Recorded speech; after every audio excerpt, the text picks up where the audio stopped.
was put to sleep. But now, due to some reason, this has stopped. This practice is not there. This is a great creation by Jayadeva Goswami. Thank you very much, Mataji. With this, I welcome all the devotees to today's session. Before we start the today's session, let us offer our prayers to the Guru Parampara. Namo Vishnupadaya Krishna Prishtaya Bhutale Srimate Bhaktivedanta Swami Niti Namine Namaste Saraswate Deve Gauravani Pracharine Nirvishesha Sunyavadi Paschatya Desatarine Jaya Sri Krishna Chaitanya Prabhu Nityananda Sri Advaita Gadadhara Srivasadi Gaur Bhakta Vrinda Hare Krishna Krishna Krishna Hare Hare Hare Rama Rama Rama Hare Hare Om Ajnanatimirandasya Jnananjana Salakaya Chakshurunmilitam Yena Tasmai Sri Gurave Namaha Sri Chaitanya Manobhishtam Sthapitam Yena Bhutale Swayam Rupa Kadamayam Dadati Supadantikam Vandeham Sri Guru Sri Yuta Pada Kamalam Sri Gurun Vaishnavancha Sri Rupam Sagrajatam Sagana Raghunathan Vitam Tamta Jivam Sadvaitam Savadhutam Parijana Sahitam Krishna Chaitanya Devam Sri Radha Krishna Padan Sagana Lalita Sri Visakhanvitam Cha He Krishna Karuna Sindhu Dinabandhu Jagatpate Gopesha Gopika Kanta Radha Kanta Namastute Tapta Kanchana Gaurangi Radhe Vrindavaneshwari Vrisabhanusude Devi Pranamami Hari Priya Vancha Kalpatarubhya Kripa Sindhubhya Vacha Patitanam Pavanebhya Vaishnavebhya Namo Namah. Now we will offer our obeisances and prayers to Sri Chaitanya Mahaprabhu and the sixth Goswamis of Vrindavan.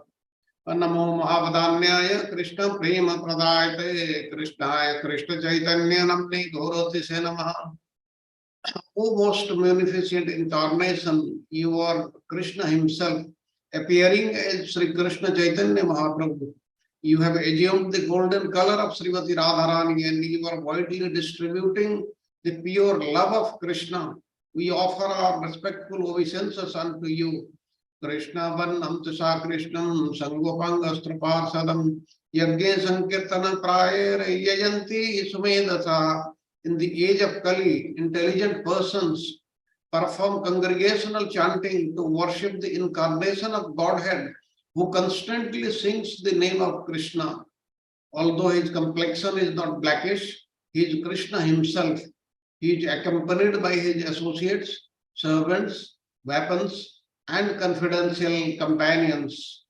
Nana Shastra Vicharana Nipuno Shardharma Samsthapato Lokanam Hitakarino Trivavana Manya Saranya Karo Radha Krishna Padara Vinda Vajanan Anandena Vattaliko Vande Rupa Sanatana Ragujugao Sri Jiva Gopalato. I offer my respectful obeisances unto the six Goswamis of Vrindavan, namely Sri Rupa Goswami, Sri Sanatana Goswami, Sri Raghunatha Das Goswami, Sri Raghunatha Bhatta Goswami, Sri Jiva Goswami, and Sri Gopala Bhatta Goswami, who are very expert in scrutinizingly studying all the revealed scriptures with the aim of establishing eternal religious principles for the benefit of all human beings. Thus, they are honored all over the three worlds and they are worth taking shelter of because they are absorbed in the mood of the gopis and are engaged in the transcendental loving service of the divine couple Sri Radha and Krishna. Om Namo Bhagavate Vasudevaya, Namo Bhagavate Vasudevaya, Namo Bhagavate Vasudevaya. Narayana Namaskritya Naram Chaiva Narottamam Devim Saraswatim Vyasam Tato Jayam Udiret Nasta Prayesu Abhadresu Nityam Bhagavata Sevaya Bhagavati Uttama Sloke Bhakti Krishna Hare Krishna Krishna Krishna Hare Hare Hare Rama Rama Rama Hare Hare Hare Krishna Krishna Krishna Hare Hare Hare Rama Rama Rama Hare Hare Hare Krishna Krishna Krishna Hare Hare Hare Rama Rama Rama Hare Hare. once again, I welcome all the devotees to the today's session. We'll be learning about this lesson 16 today. And as we have already said, 11 to 16, they deal with the Anartha Nivritti. And today is the last class of Anartha Nivritti. Actually, I'll be finishing it a little early so that whatever was left out from Charu Prabhuji yesterday, he had to give the many points, we'll get time. And there is enough time, more time than 30 minutes will be available today for question answer session. Thank you very much for participating in the question answer session. Even after the class, in the WhatsApp also, I get so many questions, queries about these classes, and I have been answering. And I am very, very grateful to you. And I expect you will ask much more questions today so that we utilize our time very effectively. With this, before we start our lesson 16, let us hear about the synopsis of lesson 15, which was covered yesterday. Hare Krishna. Yes, we are going through Sri Madhurya Kadambini course, and yesterday we have seen lesson 15. Yes, as just now Prabhuji said, so we are going through a third shower of nectar and Anartha Nivritti, especially from lesson 11 to lesson 16. And today will be the last class with respect to Anartha. So in lesson 15, what we have seen yesterday, and most of the things they are clarified in question answer session also. The 5 stages of eradication of anarthas. Then Chitraketu Maharaj story and Jai Vijay story, which are in true sense, they are not the offenses. And then anarthas from impious activities and bhakti gets vanquished. So these are the points we have seen with respect to lesson 15. So in that first, the anarthas that arise from the practice of bhakti. So actually, we have seen 4 types in case of the practice of bhakti. So those arising from impious activities, the anarthas, they do appear. Those arising from pious activities, those arising from offenses, and those arising from bhakti. So here, Shri Vishwanath Chakravarti Thakur especially is mentioning in lesson 15, is pointing out towards bhakti, uttha. So the anarthas, those are known as bhakti uttha, means if one is practicing imperfect devotional service to Lord. So while performing a devotional service, many of the times it has been seen that just like with the plants, the weeds grow. Similarly, the weed of liberation and also enjoyment, they do get sprouted or germinated. So when one points out with this weeds, how they are getting germinating, so one should try to uproot them and try to flourish the vine of devotion. In that, we have seen that the desires, they do play an important role, and with such desires of name, fame, wealth, and recognition, one should be very vigilant so as to dealing with such stool of desire. It has been mentioned as per Hari Bhakti Vilas. So it has been seen that such anarthas which are seen with respect to labha, puja, and pratishtha. So they do arise from the imperfect practice of bhakti, and the practitioner of bhakti should be careful with respect to such gripper of bhakti. Then we saw the 5 stages of eradication of anarthas. So His Grace Sharad Prabhuji explained very well these 5 stages. With respect to Anartha Nivritti, how it has been possible. So in the first stage, it can be partial. It can be extended to extensive, then it can be almost complete, then it can be complete, and then it can be absolute. Okay. So the sequence in which anarthas arising from aparadha are vanquished. So it has been seen that after commencing the practice of devotional service, that is bhajan kriya, it appears, we can see that. So the practitioner will be at the stage of bhajan kriya. The eradication of anarthas arising from past aparadh, when it has been partial, upon developing firm faith or nishtha, the eradication now it becomes extensive. Okay, so then is rati. That means when one develops transcendental affection, that is rati for Sri Krishna Bhagwan, then the eradication is almost complete. When the son of love of Godhead, that is prema, rises, its destruction is complete.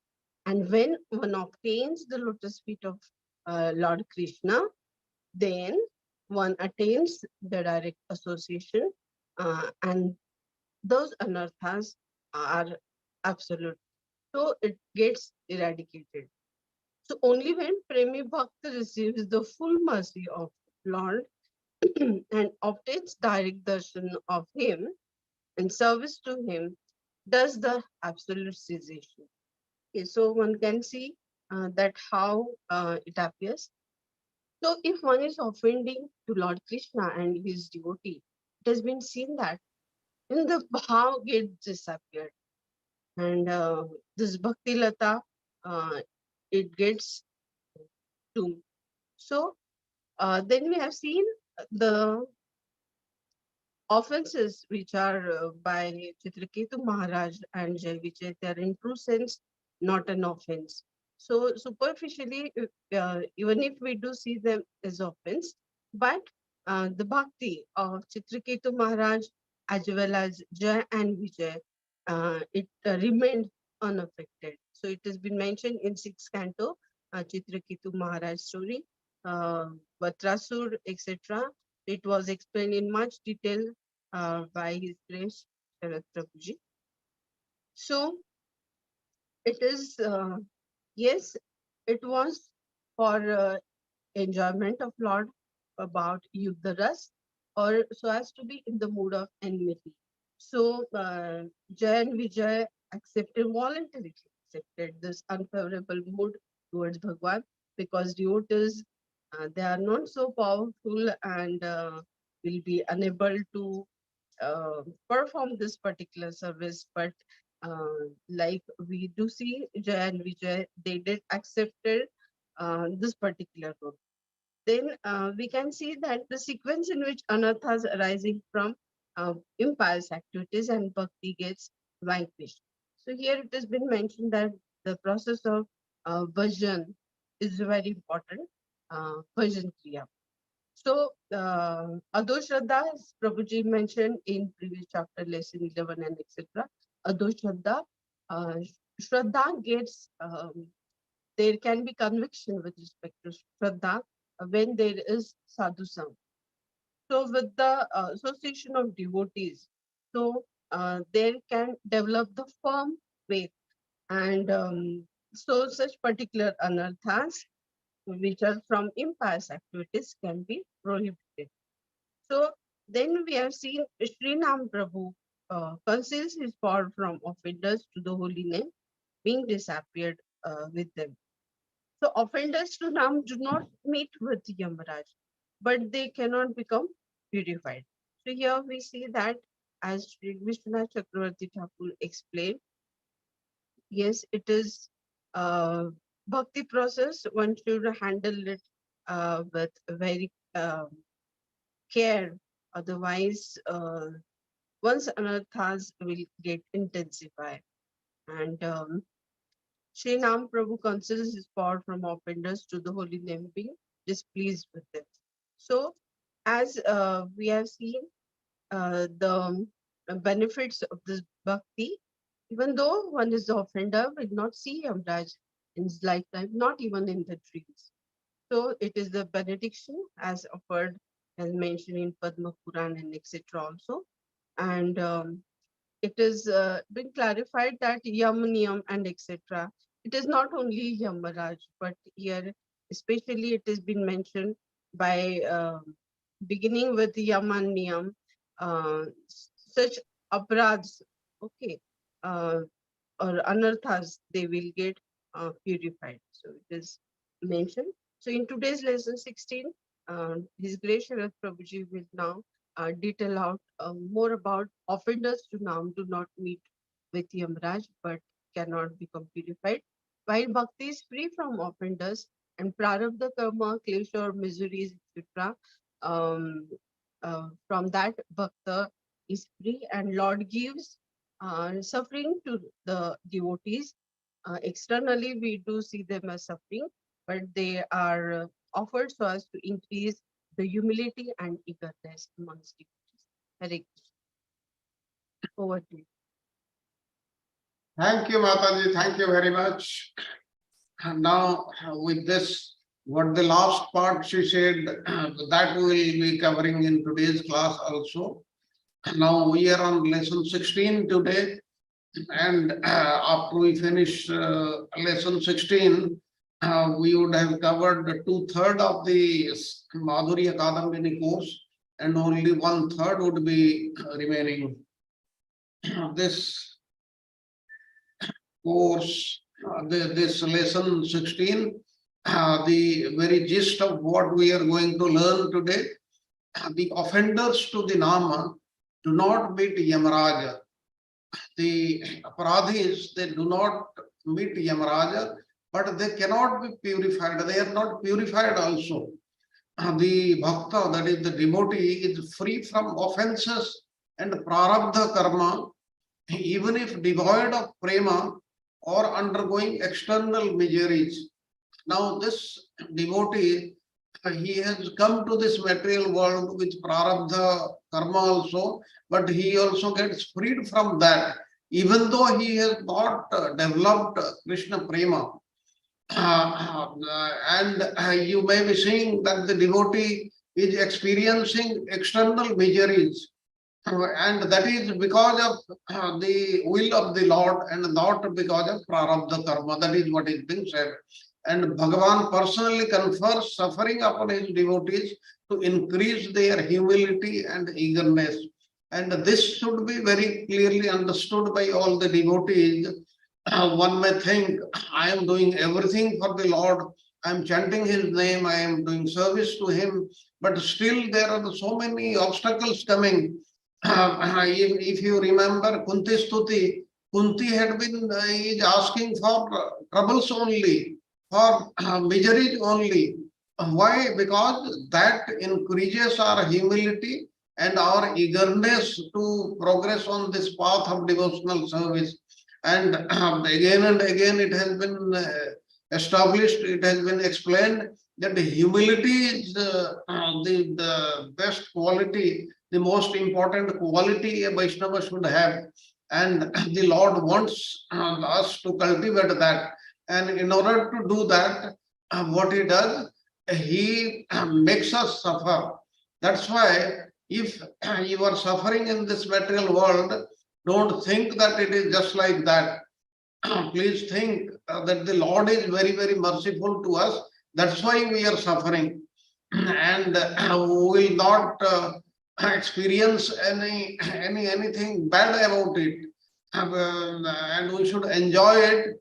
And at the end, the Lord is going to award us with whatever we want, because he wants our humility and eagerness to be increased.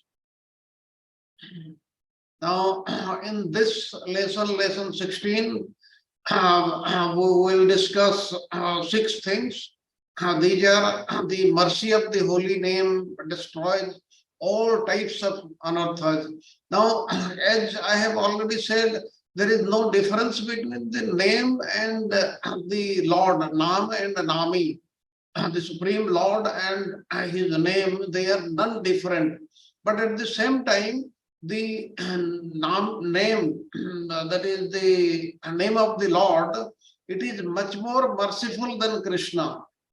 And once it bestows his mercy on us, it destroys all types of anarthas, including the greatest anarthas, that is serial 1 and 7, Vaishnava aparadha, and committing sins on the strength of the holy name like this, and all the other aparadhas, they are all destroyed by the holy name.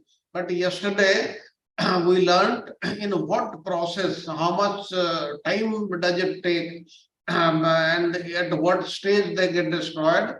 And Charu Prabhuji will be describing those things again today, because that is very, very important for us to understand how the anarthas get destroyed.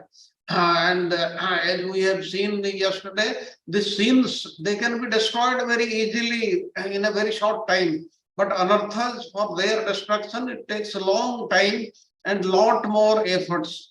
That's why we should avoid all these anarthas at any cost. And that is the reason why Vishwanath Chakravarti Thakur, he describes about these anarthas in such great detail in Madhurya Kadambini. Then the second thing we'll see here in today's class, Nama Pradha makes one consider that which is transcendental to be material. The devotee the think that the transcendental matter is material matter. More of it we'll discuss later on. And next is how a test of bhakti returns to one who has committed aparadha. Now this is very, very important. And this problem all of us are facing every day.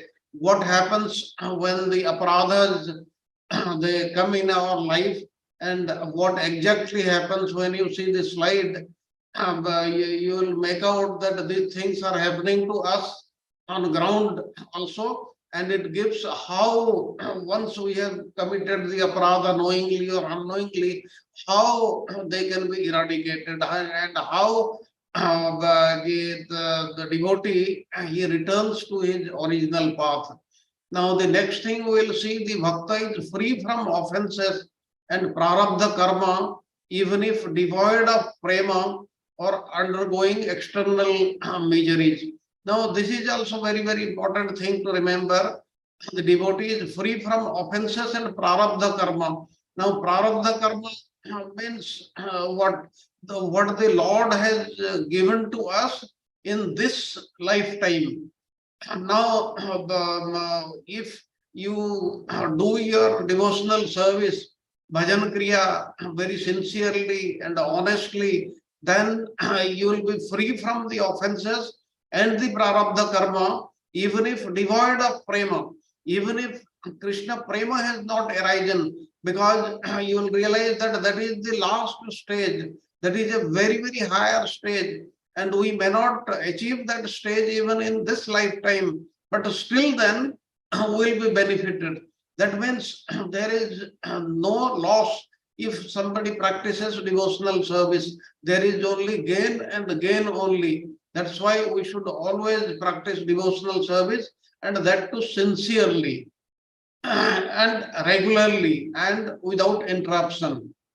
Then the next is Sri Nama Prabhu may not reveal himself despite being pleased with the devotees.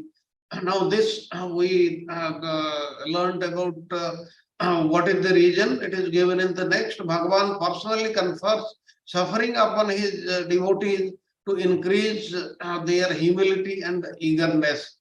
This is very, very important. If we are still suffering after practicing devotional service, we should not think that the Lord is not merciful to us. He is not doing his job. Why I am suffering? Can't he see that I am suffering? This type of things certain times comes in the mind, but one should not think that way, because the Lord is helping us in that way by increasing our humility, our eagerness to reach him. That's why if you remember, Charu Prabhuji has been stressing that this lolya,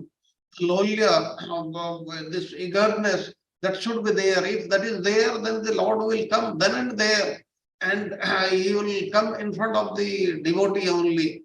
Now, in this connection, I want to tell you a very short story. What happened? The one devotee, he was sitting under a tree, and he was, was sitting under a imli tree, tamarind tree, and he was taking the name of the Lord. And Narada Muni came there. And when Narada Muni came, this devotee, he offered obeisances to him and asked him, you are meeting the Supreme Lord every now and then. Please ask him when I'll be going to the spiritual world. And now Narad Muni went and asked Vishnu, and he told him that the person will go to the spiritual world after so many years. How many years? The number of years counted by the number of the leaves in the tamarind tree. Now you know that in the tamarind tree there are very small leaves, and there are lakhs and crores of leaves. And this Narad Muni came and told this person. He was thinking he will be very disappointed after hearing this. But the moment this person, this devotee, he heard this, he started jumping and singing the Lord's name. And Narad Muni asked him, why are you so much elated? Because it will take a long time. He said, no, but at least the Lord has accepted that he will be taking me to the spiritual world.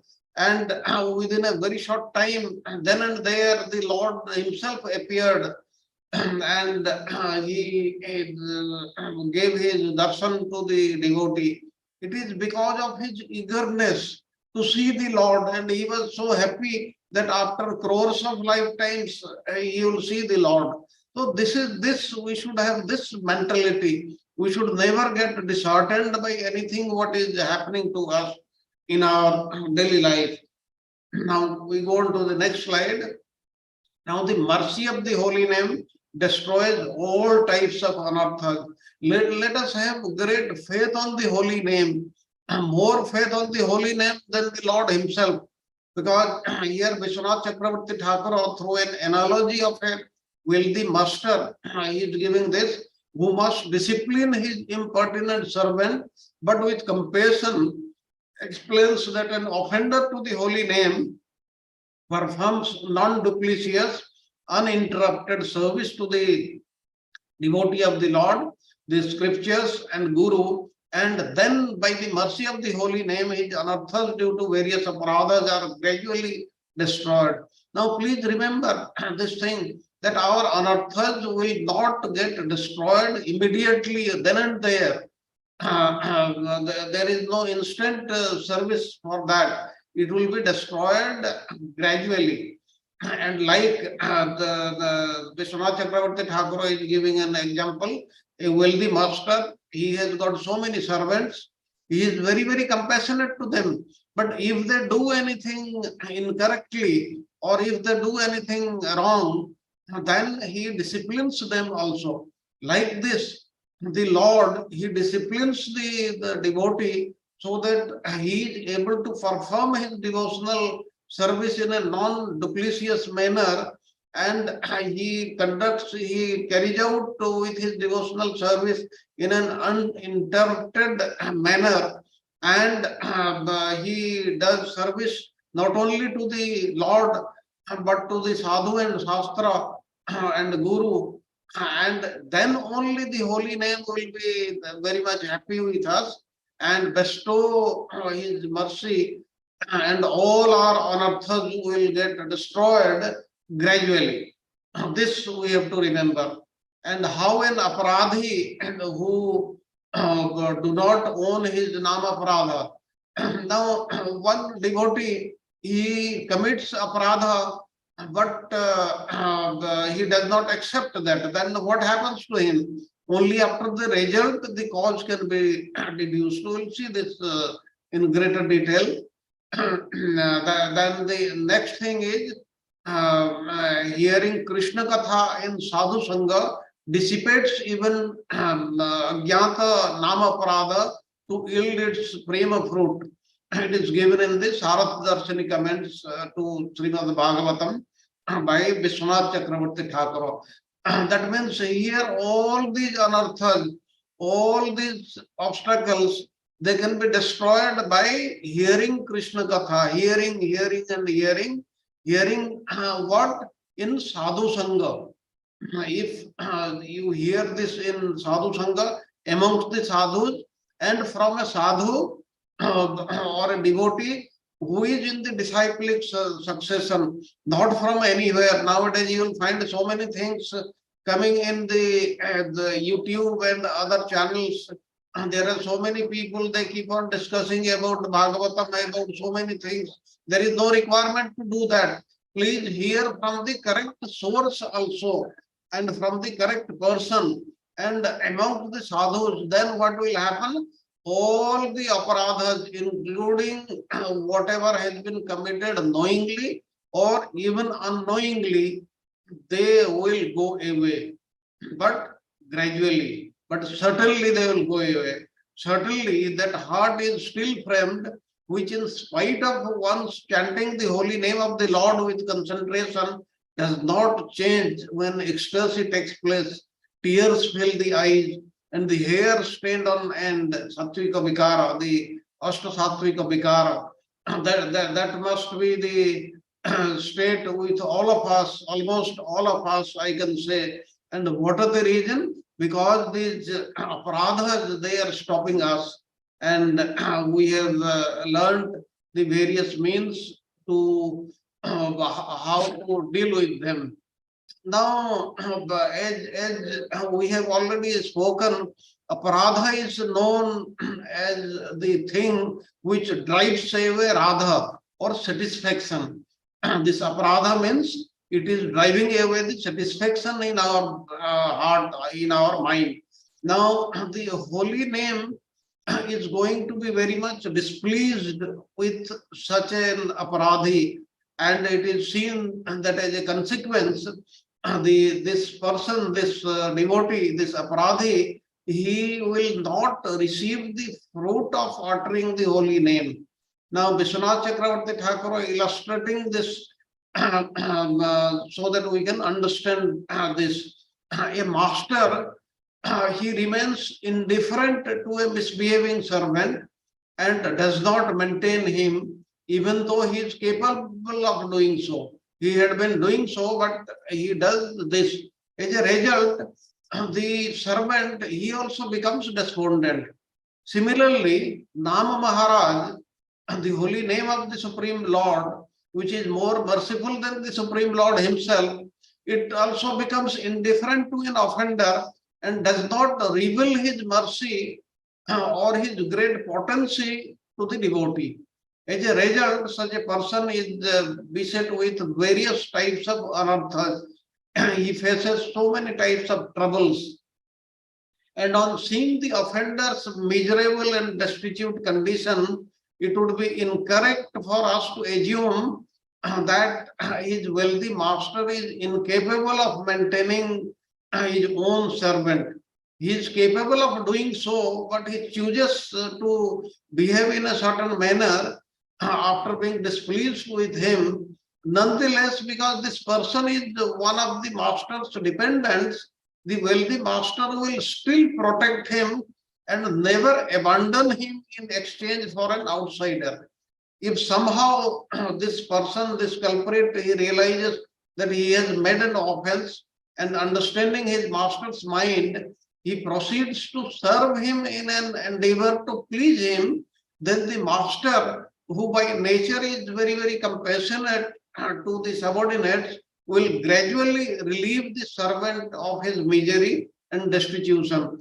And this is how Vishwanath Chakravarti Thakur is trying to make us understand that the holy name also is doing the similar thing and correcting ourselves. Nam Maharaj, who is most competent, who is most powerful, who is most potent to bestow grace over us, he nourishes one who takes his shelter by bestowing prema, Krishna prema unto him. Now, when an offender understands his failing or blunder, and as a result continuously performs devotional service without any duplicity, in an endeavor to please the Lord, please not only the Lord, the holy name, the scripture, the spiritual master, he has offended, then Nam Maharaj will gradually become very much pleased with his services and destroy his Namaprada and confer upon him Krishna Prema. And this is very, very important. And that's why I told you in the Sarathadarshini Tika of Srimad Bhagavatam, Vishwanath Chakravarti Thakur says that this means that hearing Harikatha in the association of the sadhus dissipates all types of offenses to Harinama. That's why this is what is the medicine for this. And once this happens, then the complete mercy of Bhakti Devi and consequently the Krishna Prema will be conferred upon this person. Then one may ask, I have not committed any offense, so why I am not experiencing the result of the holy name? Now the answer is that the cause of an effect can be deduced by examining the effect itself. Other than aparadha, no impediment can hinder one's attaining the fruit of the all-powerful names of Sri Krishna or Sri Hari or Sri Vishnu. Therefore, if a person does not experience the results of holy name, he is to understand that he must have committed some aparadha knowingly or unknowingly, and there should be no doubt about this. And if someone does not experience the fruit of the holy name and did not intentionally commit any offense, he is to understand that he must have unintentionally committed an aparadha, that is agyata aparadha. Now, when the devotee's heart melts with a devotional sentiment and external symptoms manifest in his heart, such as the shedding of tears or horripilation like this, the Ashtasattvika Vikara, then he should think that he is in the correct level. However, there are certain other symptoms also, like the one, the Shanti, that is forbearance, the effective use of one's time, indifference to the allurements toward this world, the absence of pride, all these things, the attachment to hearing the narrations of the Lord's pastimes, attraction to the places where the Lord resides, all these things also take place when the Nam Maharaj is very much happy with you. And these symptoms, they are genuine symptoms which appear in the heart, and they totally melt the heart. And as soon as the devotee who is devoid of any aparadha engages himself in bhajan kriya, then he will realize the power of the holy name within the heart and become immersed in relishing the name of the Lord.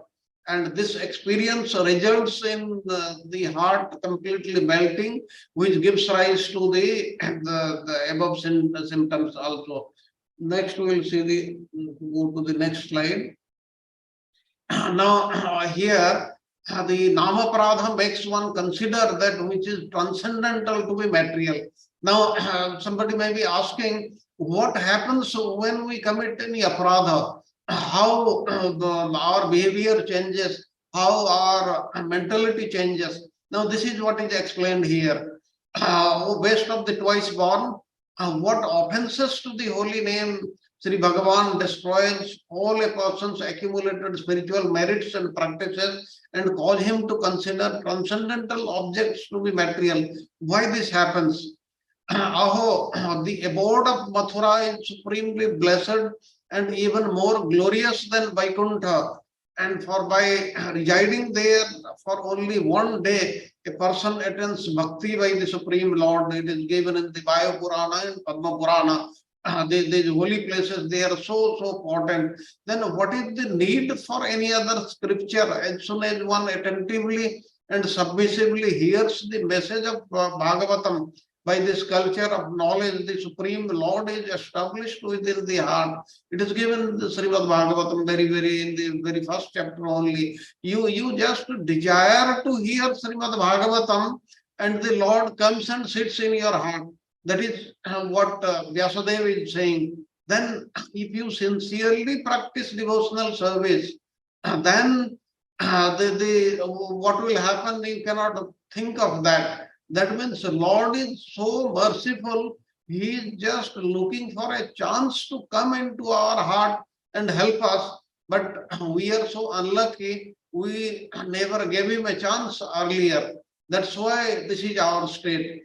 Oh Lord, we decorate ourselves with the garlands, sandalwood paste, cloth, or ornaments worn by you. Since you are your servants, since we are your servants and subsist on your remnant, we will certainly conquer your Maya. This Uddhava is telling Krishna in the 11th canto of Srimad Bhagavatam. That means we should accept all the remnants of the Supreme Lord and all the prasadi things from the Supreme Lord and feel very much elated. Now, despite diligently following for a long time these scriptural recommendations, once anartha headed by Namaprabha will increase, prema does not develop. What are those offenses to the holy name? Even a sadhaka should thoroughly understand these offenses and with utmost attention stop committing them and thus progress on the path of bhajana. That means the only reason is the aparadha that is hindering us from progressing in this path of devotional service. While hearing and glorifying the holy name of the Lord and the qualities of the Lord for a long time, we do not receive prema. And even after residing in a holy place for a very long period, we do not attain perfection or the fulfillment of our most cherished desire, that is Krishna prema, does not arise. And the reason is nothing but our anarthas only. And after raising this point, Vishwanath Chakravarti Thakur reconciles himself by affirming that chanting the Lord's name and residing in holy places and accepting Bhagavat Prasada are never fruitless. They always have the ability to bestow their respective results to a devotee. Then why they do not manifest this potency? In response, Vishwanath Chakravarti Thakur is saying that it is because of aparadha only. And there are only two steps to attain the Lord. Once one has committed an aparadha, chanting the holy name and then ascending to Vaikuntha, there is only one way only, if one does not have any aparadha. Now, since we have got aparadha, first we have to nullify them. Otherwise, one will take the name of the Lord and he will ascend to Vaikuntha. This can happen. But the persons from aparadha, they are without any aparadha, you will find hardly anybody, because all of us, knowingly or unknowingly, they are committing aparadha. That's why it is becoming an obstacle. Therefore, we have to understand that namaparadha is a very great obstacle in one's bhajan kriya. And that is why all these bad things are happening to us. Therefore, every devotee should thoroughly understand these offenses and with utmost attention stop committing them and thus progress in the path of bhajan kriya. Well, now we will have a 5 minutes break and we will meet after 5 minutes. Hare Krishna.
1 minute left.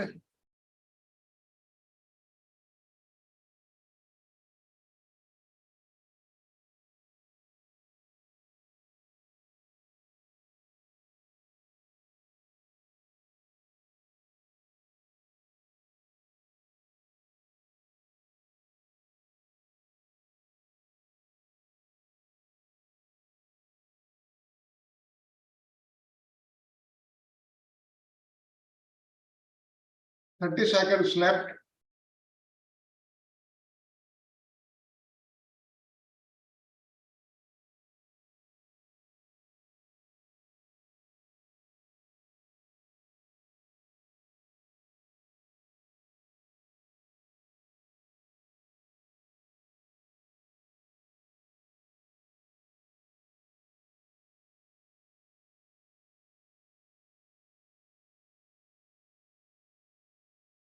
Welcome back.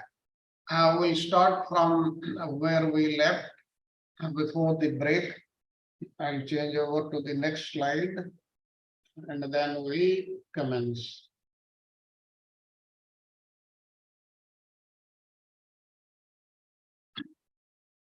Now here, what is being said, how a test for bhakti returns to one who has committed an aparadha. Once one has committed an aparadha, and after he has atoned for that, then how the test comes, that is what is being spoken in this slide. Now, Vishwanath Chakravarti Thakur, what he is doing, he is using an analogy of high fever. He explains that when somebody has had high fever, then thereafter he takes medicine, then how he comes back to his original position, that is what he is describing. That is, it comes gradually. He explains that when such fearful offenses are severe enough, the practitioner's bhajan kriya, such as Shravan Kirtana under the guidance of a bona fide guru, takes a heavy toll. But then, just as the high fever recovers under the expert care of a doctor and the patient following all his recommendations, Vishwanath Chakravarti Thakur describes the sequence of events, how the devotee may return to resuming the original taste for bhajan kriya. Now he says that the aparadha takes the medicine for the aparadhi takes the medicine for aparadha. That is, what is the medicine? Sincere and continuous service to Sri Nama, Sri Guru, and the Vaishnavas. And his aparadha gradually disappears, not suddenly. Now, to the degree that a person's aparadha is removed, his bhajana is nourished and he becomes astonished by bhajan rasa. Now, the divine names and qualities of Bhagavan are utterly capable of instantly bestowing the wealth of prema. Nevertheless, as long as aparadha remains within the sadhaka, it is appropriate to set out the stages of Shraddha, Sadhu Sangha, Bhajan Kriya, Anartha Nivrati, Nishtha, and taste, that is Ruchi for Bhakti. He will then acquire attachment, that is Asakti to Bhagavan, from which pure devotional service, pure spiritual emotion, that is Bhava, gradually manifests. And finally, the love of Godhead, that is Prema, arises. And this is indeed the sequence of events in which Prema reprises in sincere practitioners. Then what is the meaning of this? One has to be very, very sincere about his all his actions. Then only the Nama Mahaprabhu, he will be very, very happy with us. That means here Vishwanath Chakravarti Thakur has appropriately stated that a person begins with Shraddha, Adho Shraddha Tatha Sadhu Sangha. That means Shraddha, with some Shraddha he starts, but at the end he should have full Shraddha, 100% Shraddha. And if he does not have Shraddha, then he will not progress. And what is the proof of Shraddha? The proof of Shraddha is Saranagati. That is, his total dependent on the Lord Krishna. Like the gopis and the Brajavasis, they depended totally 100% on Krishna, never thought about themselves, and Krishna fulfilled that. And then what will happen after we have got Shraddha? Then he will take the association of the saintly personalities, that is Sadhu Sangha, and then he will engage himself in the bhajan kriya. And then what will happen? Then the obstacles will begin to diminish, anartha nivritti, and he will develop firm faith, that is nishtha, and he will experience ruchi, that is a taste for bhakti. Then what will happen? Then he will acquire attachment to the Supreme Lord. Attachment means asakti, that for a single moment also he doesn't want to be separated from the Supreme Lord. And then what will happen? Then pure spiritual emotion, that the bhava stage one will attain, and it will manifest in the heart. And finally, Krishna prema will arise in the heart. And indeed, this is the sequence in which prema arises in the devotee. Then let us go on to the next slide. Now, the bhakta, that is the devotee, is free from offenses and prarabdha karma, even if devoid of prema or undergoing external miseries. In the last slide, we say the final is prema only. But don't think that if somebody achieves prema, then only that is perfection. No, even if one has not achieved Krishna prema, then also he will be free from the offenses of and prarabdha karma. Now, some persons, although devoid of aparadha, manifest no symptom of prema and still maintain a tendency to sin. There are some persons who behave like this. Outwardly, they do not seem to have committed any aparadha, but still they have no symptom of prema, and they keep on committing sin only.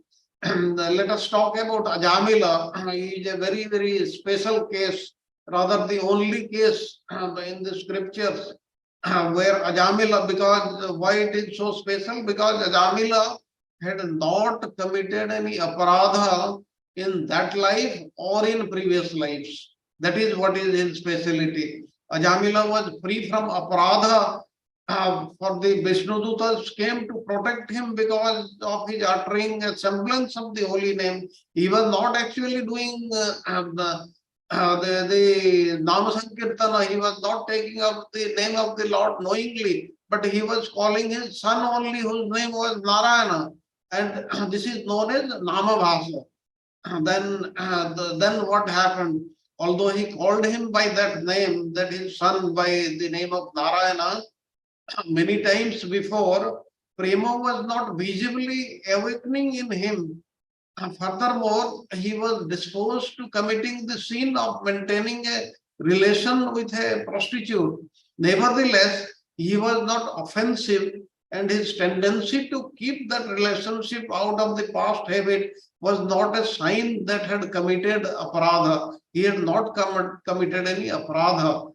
Now, Sri Nam Prabhu may not reveal himself despite being pleased with the devotee, just as a fruit tree bears fruit seasonally. Similarly, the name Bhagavan, being pleased with an inoffensive practitioner, bestows his mercy at the appropriate time, not immediately. That means it will take some time and not instantly. Understandably, the sins committed by Ajamila out of habit were as harmless and insignificant as the bite of a fangless serpent. That means it had no effect, but out of his previous practice or previous habit, he was committing these aparadhas. Then this has to be remembered by us. Then let us go on to the next slide. Now, Bhagavan personally confers suffering upon his devotees to increase their humility and eagerness. Now, devotees too they undergo severe material miseries such as disease, lamentation, poverty, as well as their sinful proclivities. However, unlike non-devotees, they have no fructified sinful reactions, prarabdha, for these are destroyed by the dint of their sadhana bhakti. Rather, Bhagavan mercifully gives them worldly disease, suffering, and lamentation to increase their humility, eagerness, anxiety, and so on. And this is a boon to them. Like you would have seen in ISKCON also there are many acharyas who are afflicted by so many diseases and they are suffering so miserably. But we should not think that they are like us only. They are also going through the prarabdha. No, it is what Vishwanath Chakravarti Thakur is saying. They are not going through this prarabdha. They are beyond that because all their sins, all their aparadhas, they have been destroyed. The Lord is doing mercifully just to increase their humility and eagerness and anxiety to look toward Him. And another thing, a very great verse in the 10th canto of Srimad Bhagavatam, it is given, Yasyam anugrahami harisyeta dhanam sanai. I gradually take away all the wealth of the person I favor. If the Lord is very much pleased with a devotee, then He will take away all the wealth. Then what will happen? All his relations will abandon him and he will experience hardship upon hardship. And my impoverished devotee is abandoned by the kith and kin. And why he is doing this? He is doing for these two reasons, to increase the humility and eagerness to serve the Lord. Now Bhagavan purposefully gives him sorrow, a humbling situation and so on. Thus, because the devotee does not have to undergo the results of his karma, and the miseries he experiences can never be said to be the fruits of his prarabdha. Now, I offer obeisances to the Lord Anantadeva. It is given in Skanda Purana. Remembering him and uttering his name immediately dispels all kinds of mental and physical ailments. And now, this thing is very, very important. We should remember, and therefore, we should take resolute devotional practice, which is going to purify our own selves. And what to talk of us, even a person who is born in a family of dog eaters, he will be totally purified. It is given in Srimad Bhagavatam also. Now, the fault of low birth is a result of one's prarabdha karma, and the removal of the cause brings about the removal of the effect. And accordingly, by acknowledging that the defect of a lower birth, which represents the effect, that is karya, has been eliminated, it should be understood that prarabdha must have ceased to exist for that devotee. And there are so many examples in the devotees, but the devotees are totally free from prarabdha also. And that is what the Lord is saying. But the Lord mercifully gives them worldly disease, suffering, lamentation in order to increase their humility, eagerness and anxiety and so on. That's why in Bhagavatam, in the first canto, Kunti Devi is praying to Krishna only for adversity. And it is thus easily understood that hidden with this adversity lies the treasure of Krishna Prema. That's why we should not be fearful about any obstacle which is coming on our way. And we should be very much thankful to the Supreme Lord because by this He wants to increase our eagerness, our humility toward the devotional service, and we will be benefited because He is our only friend and He is always there to help us on our way. With this, I finish today's class. We have enough time. Now I'll request Charu Prabhuji to give his points, or if he wants to give the points after the question answer session, it is up to him. Hare Krishna, Prabhuji. Hare Krishna. Prabhuji, let's see if there are questions for from the devotees. They might have a lot of questions. Then Okay, Prabhuji. difficulties we'll explain, okay? Okay, Prabhuji.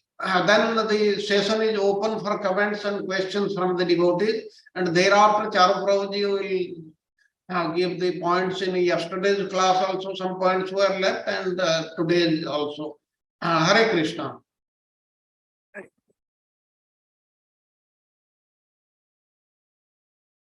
Hare Krishna Prabhuji, Dandavat Pranam. Very nice class, but it is a lot of many things to understand. It's not a straightforward, it's not easy. I have to honestly accept. I will go through the slides again and again. But you tried to explain different apradhas and the sequencing many times. So thank you for that, Prabhuji. So my question, I have simple question, because Ajamal examples is coming again and again. Yes. I think almost 3 lessons it is showing up. So Ajamals only we talk about when he desperately at the end, when Yamduta shows up, he calls the name. But you also briefly mentioned he calls his son many times prior to that, but nothing happened. So how to understand? Because the name is name, right? It's the absolute name. He called previously also to calling his name. So how to differentiate his calling at the last moment when Yamdut shows up, in desperation, and when he was calling prior to that? Thank you, Prabhuji. Okay, thank you, Prabhuji. Actually, in the Saratha Darshani Tika, Vishwanath Chakravarti Thakur, he gives it very, very elaborately about this thing, about Ajamila's story. Actually, when Ajamila was liberated, that means all his sins got destroyed, not at the time when the Yamadutas came, not at that time, but he got liberated when in the name giving ceremony only, much before that, when the name Narayana was kept for his 10th son, that time, but thereafter what was happening? Still then he was committing aparadha, not aparadha, the sins.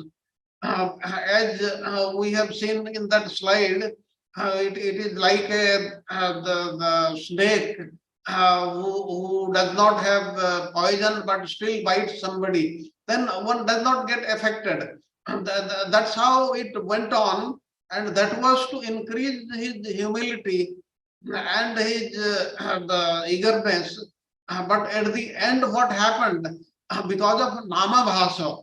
Now, we cannot say that we will also do like that. Nama Bhasa is not applicable to us, because we have got a knowledge about the name. We have done so many courses. We completely know the importance of the name. Nama Bhasa is not applicable to us. But in case of Ajamila, it was applicable to him, because he called his son Narayana, and at that time his life also lifespan ended. That's why the Yamadutas came, but wrongly they had come, and rightly the Vishnudutas came, and thereafter there was a lot of conversation, and everything is given very nicely in the Srimad Bhagavatam.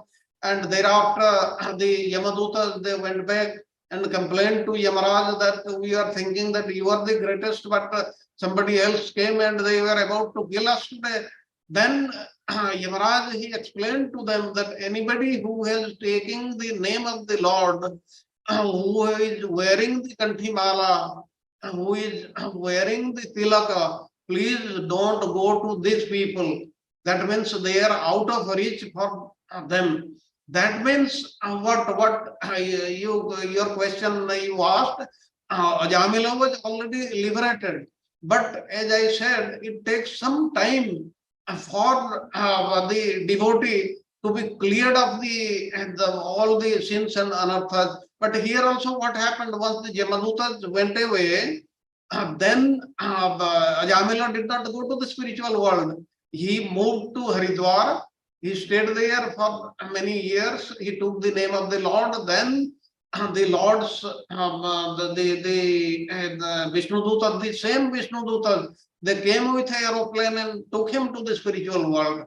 That this is a very, very special case in Srimad Bhagavatam and in all the Puranas. We should not compare ourselves with Ajamila. Ajamila was much more fortunate than all of us. I hope I have been able to answer your question, Prabhuji. Yeah, thank you, Prabhuji. I think you put it correctly. The previous name he was calling and he was liberated, but basically he kept on sin.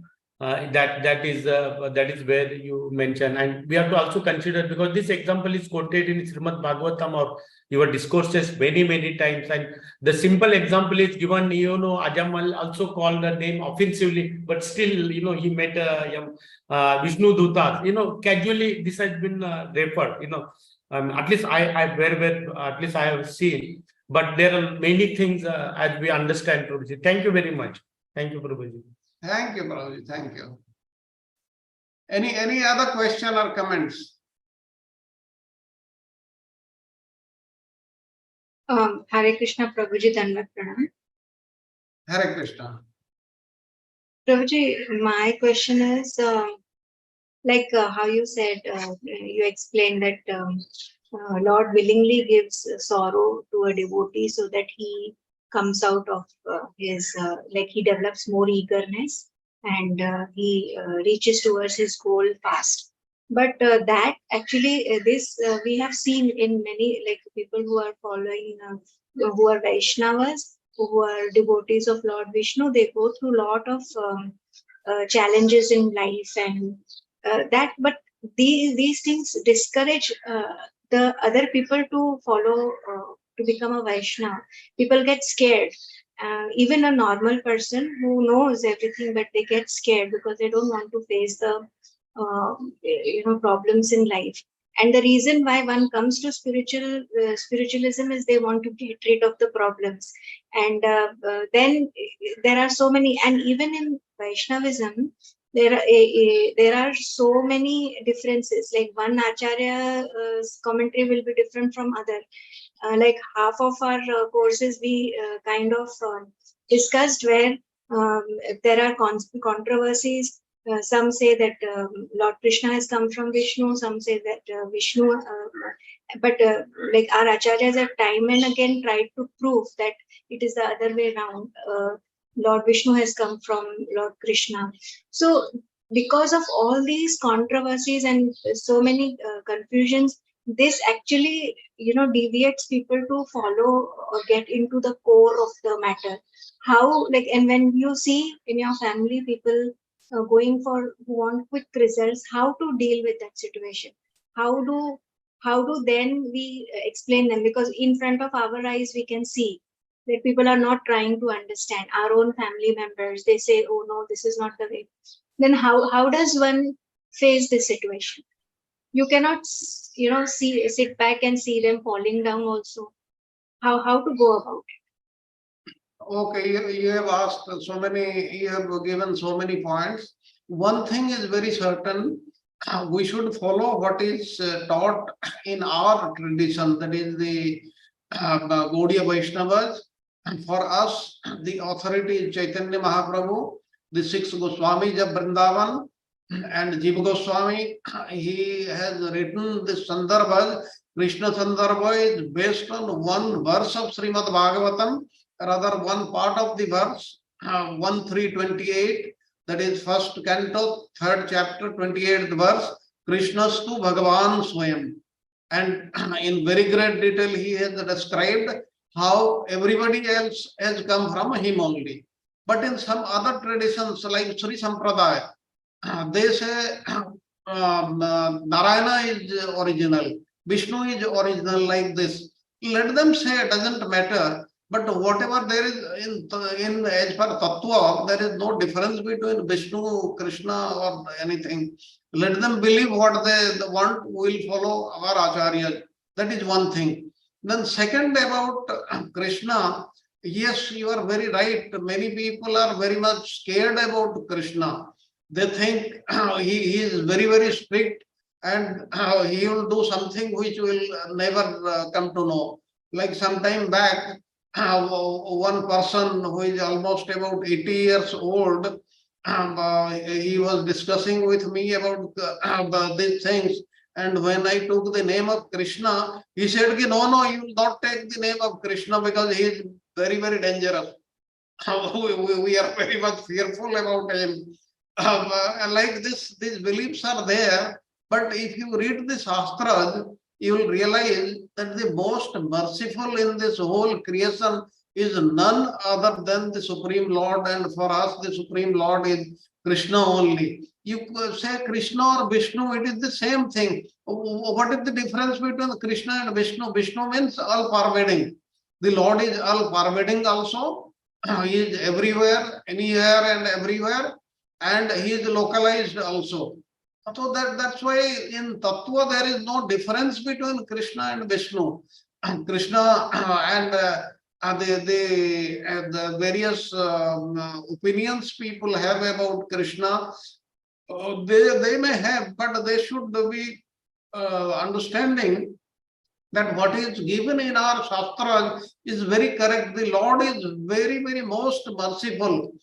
But at the same time, please remember that this path of devotional service, bhakti, it may seem very, very easy in the beginning, but it is also difficult. You will realize after some time it is very, very difficult. But we have to go through this. If we want to serve the Lord forever, if we want to serve the Lord to satisfy Him, then we have to do the hard work. And He will test us in many ways. And unless we have passed the test, He will not take us to His kingdom. Because He doesn't want to see undesirables in His kingdom. In His kingdom, everybody is perfect. We have to come up to that standard. That's why He is giving us troubles. That's why He is troubling us. Rather, it seems He is troubling us, but He is actually helping us. That's why Kunti Devi is asking for the troubles only, so that He can be remembered any time and every time. And as given in Bhagavad Gita, if we remember Him at the end of the life, then we will certainly get transferred to the spiritual world without any doubt. That means our whole life is a test only. Test, and we will be appearing in the test at the end. If we pass, we will go to the spiritual world. If we fail, we again come, we again do the same thing and again appear in the test. That means we have been appearing in the test again and again, but we have not succeeded. But at least I can say, I can guarantee for all devotees who are attending these classes that we are on the correct lines. And if not in this life, at least in some future life, we will be able to go to the Lord's own Dhamma and serve Him, to satisfy Him. That can happen. This assurance can be given to all the devotees. They should not be scared of Krishna. Krishna is scary, there is no doubt about it. But He is also most merciful. There is nobody who is more merciful than Krishna. And more than Krishna is Naam, His name. And more than name are His devotees. If the devotee says anything, devotees assure anything to another person, then that has to happen. Even if the Lord does not like, whether He likes or not likes. So that is what is the beauty of this path of devotional service, bhajan kriya. We should remember that. The balance of the things, actually, this is also a very complicated question. I am sure Charu Prabhuji will also be covering it. But before that, any other question from any of the devotee? Hare Krishna, Dandavat Pranam, Prabhuji. Dandavat Pranam, Mataji. Prabhuji, is there any difference with respect to the reactions of anarthas, like if somebody blasphemes devotee on physical basis, or so on social basis, or at mental basis, likewise? In this Kali Yuga especially?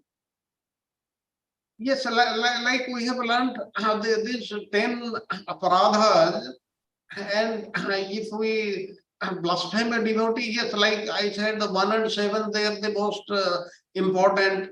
Then 5, 6, and 8, if somebody commits them, then once Vaishnavatva gets lost, like this, then the Seva Aparadhas are also there. All these aparadhas are there, but how to atone for them, that we have discussed in very great detail. But the very gist is that even if we have committed an aparadha, or knowingly or unknowingly, we should take the name of the Lord and we should be repentant. And we should do sadhu sangha, we should hear or read Srimad Bhagavatam, like these small little things which we have been told, and we have to do them in an unduplicitous manner, very, very sincerely. And we should not try to commit any more aparadha, whatever we have committed, committed, knowingly or unknowingly or whatever it is. We should not commit any more aparadha. Then only in due course of time will be absolved of all the offenses. It will take some time, not immediately. I hope I have answered your question, Mataji. Prabhuji, I mean, if someone gossips about the devotees, etc., so it is not directly one is pointing out, but gossiping with other devotees and etc. So is it an offense? And you are asking, you are sitting with the devotees, and if devotees gossip about devotees, for example, so will it be considered as an offense? you see, suppose you are sitting amongst the devotees and somebody is talking against the other. Hearing is also an offense. Yes, you should leave that place immediately. One should not hear anything bad about anybody. Like we discussed, who can point out? Suppose somebody has done any aparadha or wrong thing, then the one who is responsible for him, his superior, he can point out. Not everybody, the others, they do not have any business to talk about that. And even one who is responsible for that person, he to correct him, he criticizes him or he abuses him, tells him all these things. But he also should not do again and again. Every time he should not say, you did that thing, that's why it is happening, not that way. Then it will also become a aparadha. That means all these things are very subtle also. That's why we should be very, very careful. We should not think that I am in charge of that person and every time and any time I can say anything I feel like. No, that also cannot happen. That's why we should be very, very careful and try to be out of all these situations. Otherwise, we will commit aparadha knowingly or unknowingly. And especially if you are in a group where they gossip about others, you should always leave that place. You should not like people gossiping about others, rather speaking about others. If that person is also present there, then it may be all right. But if the person is not present there and they are talking about somebody else, and that is highly incorrect, one should leave that place. That is what my understanding. Yes, Prabhuji. Thank you, Prabhuji. Any other question or comments? Prabhuji, may I suggest something? Yes. Prabhuji, like I wanted to suggest these lessons 11 to 16 on Namaprada. They are very deep lessons. So, like how we do in Kirtan, we do Jai Radha Madhav regularly as an important part. Can we also include the Namapradas? Because I'm sure when you recite it in the company of devotees, it will be more like absorbing. I feel that it should be part of our Kirtan also. Just a suggestion. Yes, we should be aware of what are these aparadhas, and more than that, how to get rid of these aparadhas. That is what should be done by us. We should be aware of all these aparadhas by number. If somebody says 5, so and so, 6, so and so, 7, so and so, 10, so and all that, if that is there, then we will be much more careful. Then not knowing what is an aparadha, one may still commit. Like many of us won't remember these aparadhas by number. We should know each one of them, and especially 1 and 7, they are most dangerous. They are most dangerous. We should remain away from Vaishnava aparadha and committing any sin on the strength of Nama, on the holy name. Like this, we should always be aware of all these aparadhas hereafter. And if there is any doubt, then one should read Madhurya Kadambini and get oneself totally acquainted with what Vishwanath Chakravarti Thakur is saying. And there are other books also I cited the other day, Harinam Chintamani by Bhakti Vinod Thakur. That also speaks about all the offenses and the glories of the holy name. They are given in very, very great detail. Now, any other question? I think there are no other questions. Then I'll request Charu Prabhuji to give his points. Hare Krishna Prabhuji. Thank you very much.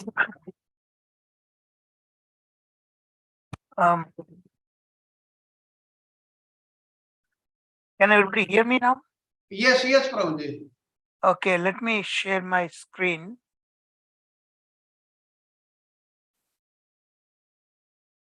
Okay, before I go to I want to talk mostly about yesterday's lesson. Lesson 15 is the most important lesson. But today's lesson, a couple of questions came, especially from Samata Mataji. I think I'll address that first. Actually, this last couple slides that Prabhuji showed, particularly last couple slides, that was really actually our acharyas explained, they are reserved for very, very advanced devotees, where Krishna deliberately gives difficulties. Remember, the verse says, Yasyaham anugrahami, to those who I show special mercy. As well as in Bhagavad Gita, also it says, Tesham eva anukampartam, to show them special mercy. So these are very, very, very advanced devotees. And to bring them closer and closer and closer. You also know in Bhagavatam, Narad Muni's own stories explain. Remember, when Narad Muni reached to a very advanced stage, when Bhagavan Krishna gave his voice and then disappeared. So this is what happens to bring them closer and closer. The Pandavas, how difficult is they faced. Even the gopis, the Gopi Gita is particularly there, purposefully disappeared from their vision. You knew very well the gopis could not bear separation even for a fraction of a second. Even to Srimati Radharani, how much difficulties he gave. So these are not really for ordinary devotees, very advanced devotees. So don't be scared because of that, Most of us are actually in this another nivritti stage right now. And that's why these lessons are very, very important, because these are directly applied to us. So what I will do, particularly yesterday's lesson 15, and this is one of the slide. First, let's review the 4 types of aparadha, the 4 types of anarthas. Listen that this particular one, those arising from. Let me see just a minute.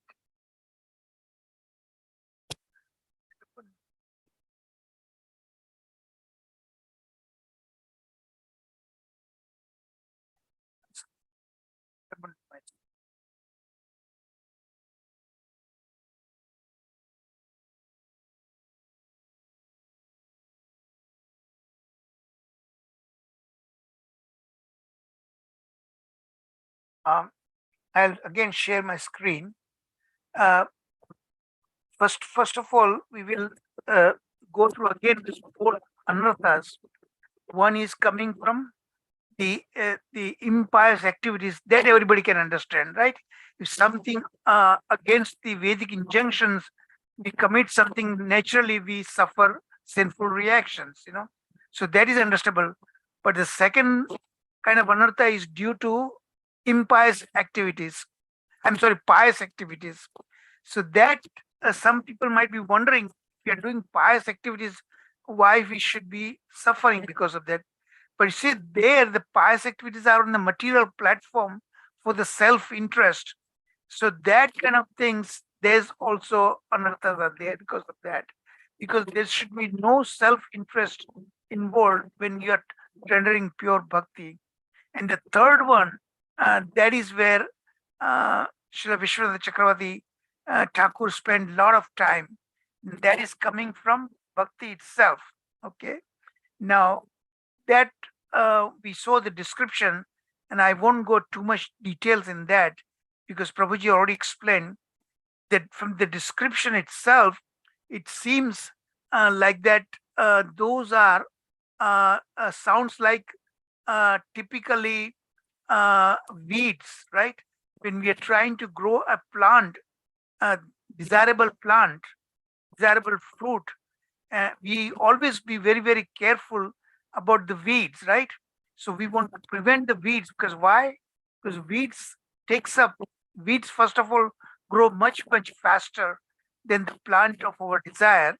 And they take up they suck up all the water, all the nutrients, everything, So this description that is given here, they take up all the things that is required to progress on our bhakti path. This particular weeds. But normally, when we talk about weeds, we think about the plants different from the plant that we are growing. But here, what we must understand, how to understand this, that this Srila Vishwanath Chakravarti Thakur explains that these are actually upashakhas. These are the sub branches from the main plant of our bhakti vriksha. So how do we understand that? Because the seed that we planted is Navada Bhakti. From Navada Bhakti, how can this Dushana, these weed crying branches can grow from the same plant? So here, Srila Vishwanath Chakravarti Thakur explains, because it is still coming, actually coming from Bhakti itself. What happens, a devotee can develop a false pride, and these are the mentioned actually three kinds: the wealth, adoration, and recognition. There is pratishtha. The wealth means not necessarily monetarily, but even some good look, good education, good oratory skills, giving nice classes. All these things happens. So the devotee, some devotees may develop this kind of false pride that I'm so good, and he expects from his students or from devotees to really glorify him. When that happens, that is the really falling down. That is called adoration. And then actual recognition. Then he expects further that, oh no, you must also recognize me in the devotee community and everything. So these are very, very dangerous things. These anarthas are quite difficult, and then the fourth kind, actually before going to fourth kind, let me read a little bit about that Srila Vishwanath Chakravarti Thakur's purports. And since time is short, I'm going to read very little bit of it, okay? Here he says in page 267, actually 266, here Sriman Mahaprabhu is saying that the desire for material enjoyment and liberation, as well as improper conduct, duplicity, harming other living entities, and desiring wealth, adoration, and recognition are called upashakas, sub branches of the same plant. That means it is coming as a result of rendering bhakti. That false pride can develop. And Srila Vishwanath Chakravarti Thakur is telling us to beware about that when that happens. So with a heart full of desires for sense gratification, wealth, adoration, and fame, the practitioner will engage in wicked, forbidden acts to obtain them, acts that are condemned in the scriptures, such as speaking lies and deceitful words, behaving with arrogance, harming others, and stealing. Externally, see, this is further dangerous because this is what is called actually a damba. Damba means hypocrisy. He is not, because obviously he is not advanced devotee, but he acts as if he is a devotee, and he tries to hide, but inside he has that tremendous jealousy for others. Okay, so that's what he's talking about. That externally he's behaving like that. He externally adorned with tilaka, tulsi neck beads.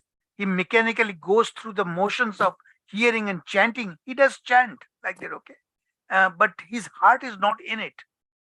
He puts on a show of humility.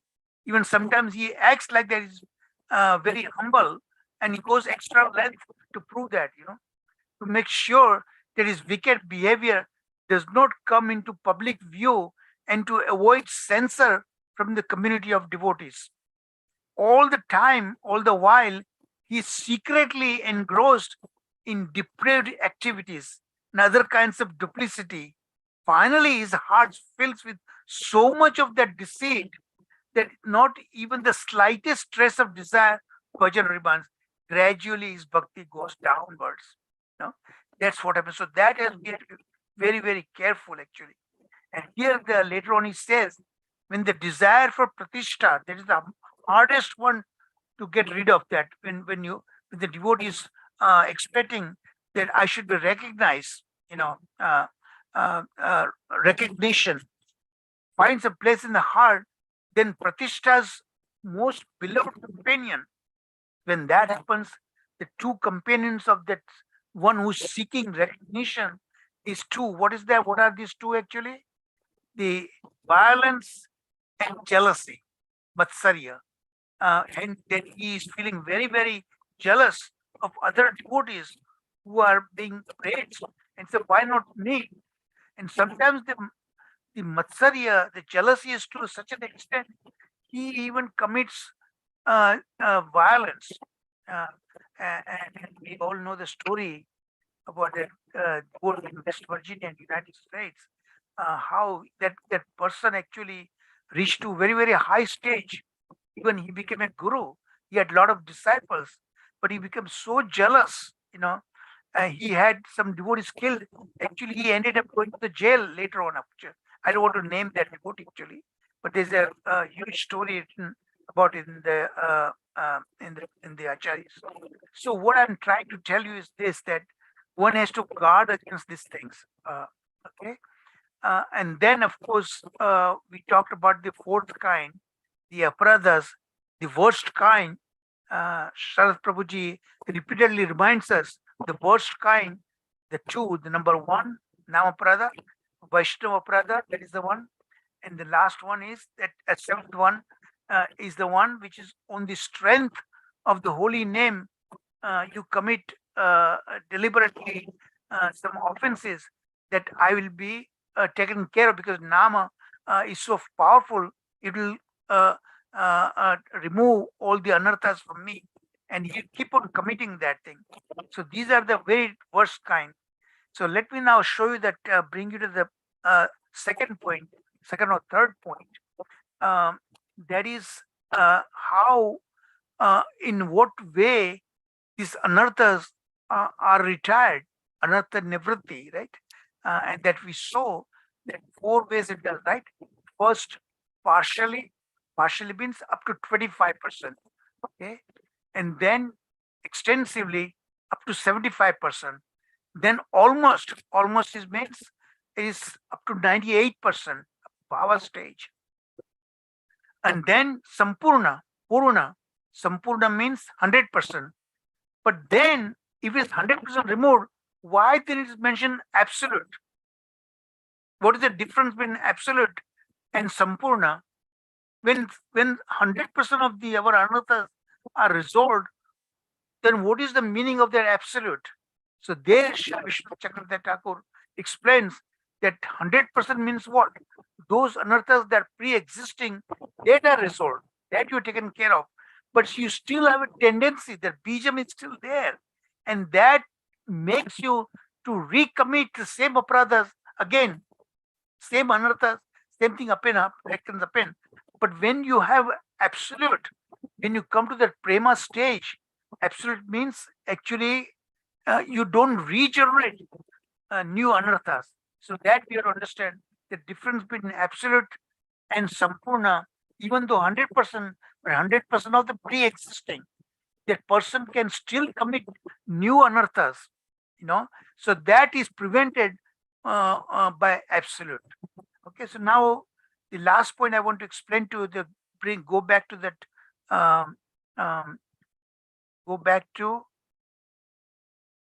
that graphic plot.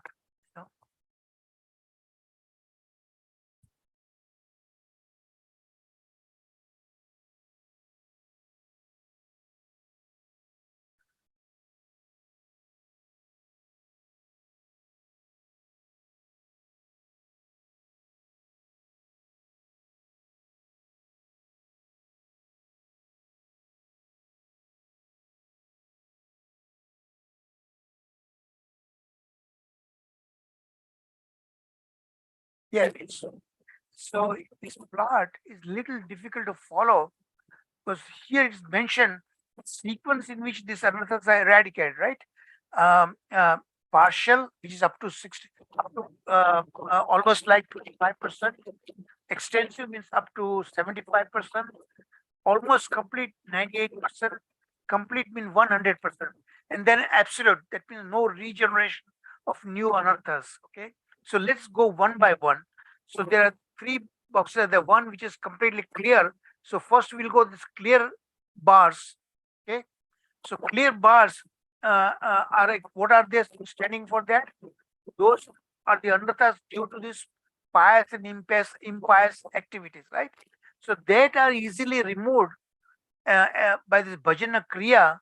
Look at that by nishta stage, by steadiness, complete 100% is removed just by nishta stage. Okay, so that's very good. Now look at this second other kind, eradication of anarthas arising from the practice of the devotion, bhakti. Okay, and that is given by the partially darkened bars, the second bars.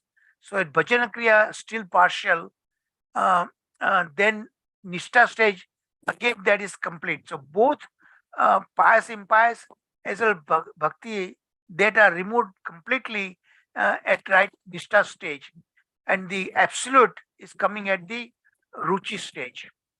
When you develop a taste for rendering bhakti.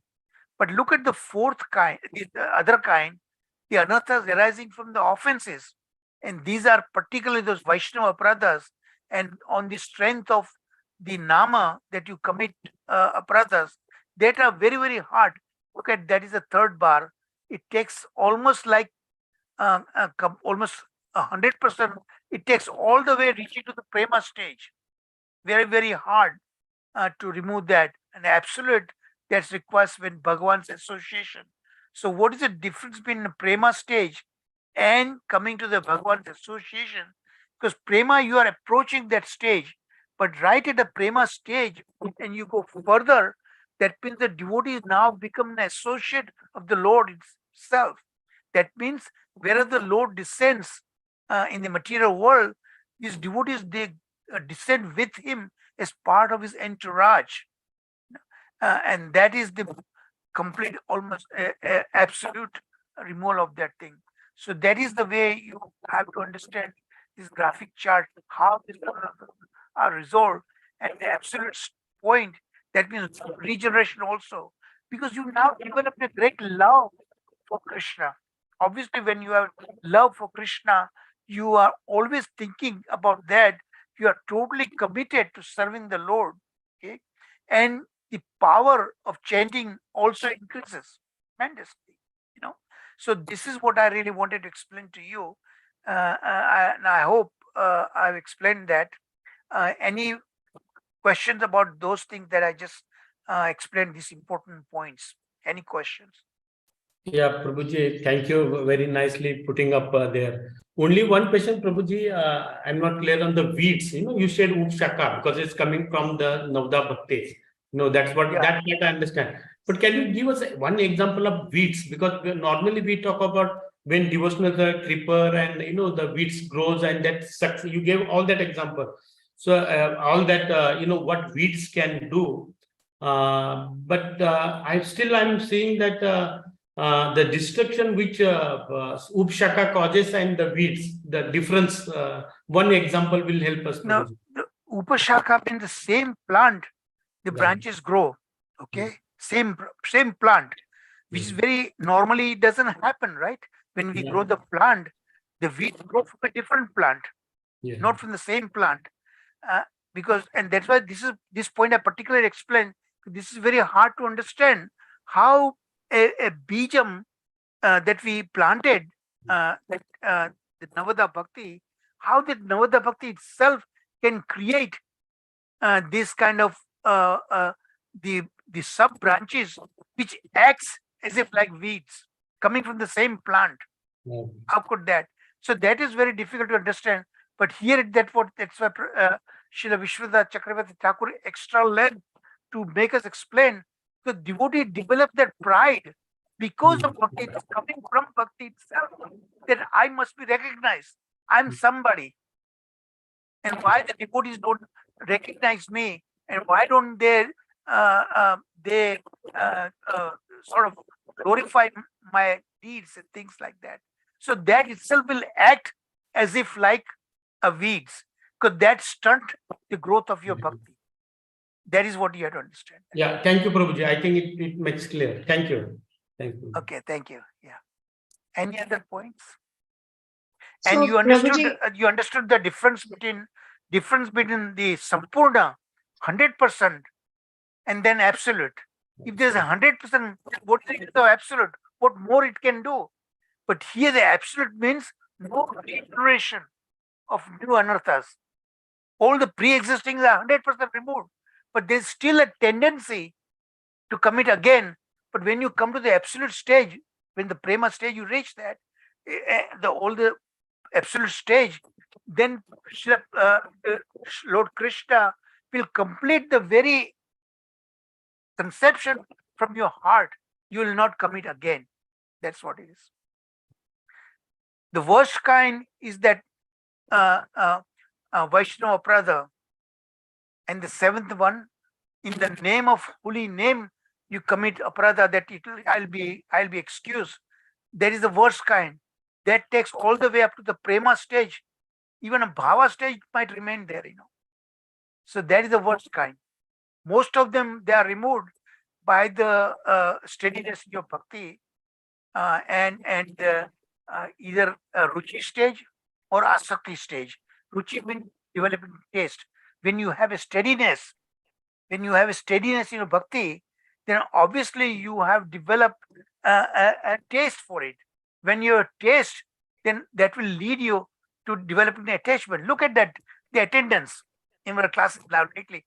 Most important lessons are being committed. Look at the attendance, it's hardly 12. There are about 21, 22 are registered, and that means 40% of the devotees are not attending anymore. So they don't have a steadiness. So they cannot progress the bhakti. Once in a while you cannot understand, but now, look at the last several weeks. It's barely around just about 12, 13 attendance. So there in their bhakti, there is no steadiness. That's what happens. So then if there's no steadiness, then obviously there's no taste and no attachment. Forget about going to the prema stage. Even at this stage, it cannot. So the anarthas are there. It's not going to be purified, and you cannot make progress. You say you have to go to that stage, Nishtha stage, Ruchi stage, Asakti stage, at least to remove all the other anarthas. And that then you can keep on chanting for 10 years, 20 years, 30 years, and still you don't come to the prema stage. Most of us do not come to that stage because of this. Because we don't have that that prema, that ecstatic bhava doesn't develop unless you have that kind of attachment. So that is the what we need to worry about that. Steadiness should be there. Only from steadiness, continuous sadhu sangha is extremely important. Devotee association. Maybe they are doing something else. Of course, most of them are staying with us, so they might have some temple engagement. All these things must be there. So I'm not criticizing that. They are doing bhakti, but not necessarily attending these classes, but they are doing something. So it is good actually. But if you are losing that once a while, if you do, then you will lose interest. You will drop out eventually. And in the last 25 years, I've been teaching. There are hundreds of gone like that. Some of them very senior. They left forever. Eventually. So that steadiness should be there. Then if you really want to remove those anarthas, Hare Krishna. Okay, since we are already Sharad Prabhu, you want to add something before we No, thank you, Prabhuji. Thank you very much for clarifying. let's request Sagar Prabhu to conclude the class. Okay. Hare Krishna Prabhuji, please accept my humble obsession. All go to Srila Prabhupada. Namaste Narasimhai. Namaste Narasimhai. Parladala Dahini. Parladala Dahini. Hiranyakasi Purvaksahan. Hiranyakasi Purvaksahan. Silatankar Nathale. Silatankar Nathale. Ito Narsingha, Parato Narsingha, Ito Narsingha, Parato Narsingha, Ito Yami, Ito Narsingha, Ito Yami, Ito Narsingha, by Narsingha, Hriday Narsingha, by Narsingha, Hriday Narsingha, Narasingha Madin Saranam Prapade, Narasingha Madin Saranam Prapade.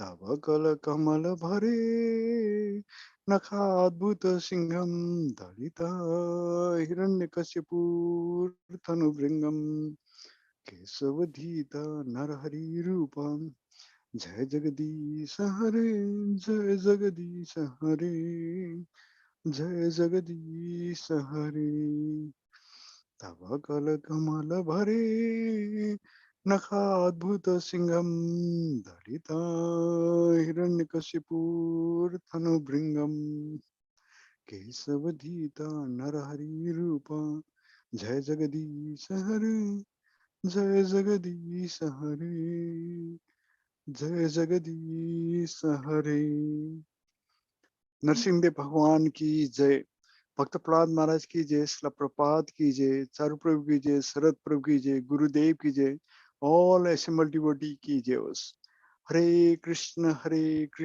Krishna Krishna Hare Hare Hare Ram Ram Ram Hare Hare Hare Krishna चारु प्रभु दंडवत प्रणाम Thank you very much. Thank you so much. And thank you all of you also. Both Sharad Prabhuji and I, we are very grateful to all of you for your attendance, regular attendance, and your focus on this. Just because now most of you are asking questions, that really pleases me really very much. So almost every one of you now, most of you at least, are really taking deep interest, and obviously you are learning deep interest. Class is livelier. I'm sure Sharad Prabhuji agrees with me in that, right? Yes, Prabhuji. Thank you So- all. Devotees. So tomorrow, Sharad Prabhuji, I'm sorry, next week now. Next week, Sharad Prabhuji is going to do lesson 17 and 18, and I will do lesson 19. Sharad Prabhuji is going to focus on this Ruchi stage, yes, Ruchi and what? I'm sorry. Asakti. Asakti I'm going to be doing. You are going to do Nishtha stage and Ruchi stage. Nishtha and Ruchi. Yeah. Correct. So far we have done Anatha Nivrati. So you will do Nishtha stage and Ruchi, and then I will do the Asakti. Okay. And then lastly, we will do following week, we'll do on the Prema Bhakti, which is very, very extensive. Hare Krishna. All Hare- glory to Srila Prabhupada. All glory to Srimad Bhagavatam. All glory to the six Goswamis of Vrindavan. All glory to all the assembled Vaishnavas. Hare Krishna, Krishna Krishna, Hare Hare. Hare Ram, Ram Ram, Hare. Jai Srila Prabhupada. Thank you, Prabhuji. Hare Krishna, Prabhuji. Thank you. Thank you. Thank you, Prabhuji. Dandavat pranam, Prabhuji. Hare Krishna, Prabhuji. Thank you, Dandavat Pranam. Pranam Char Prabhuji. Hare Krishna to all devotees.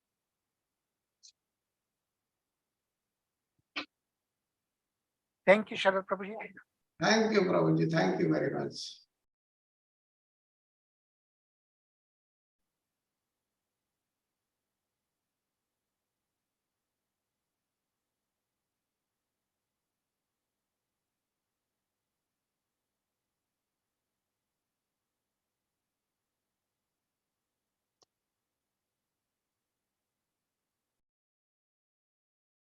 Sanjeev Prabhu, Hare Krishna.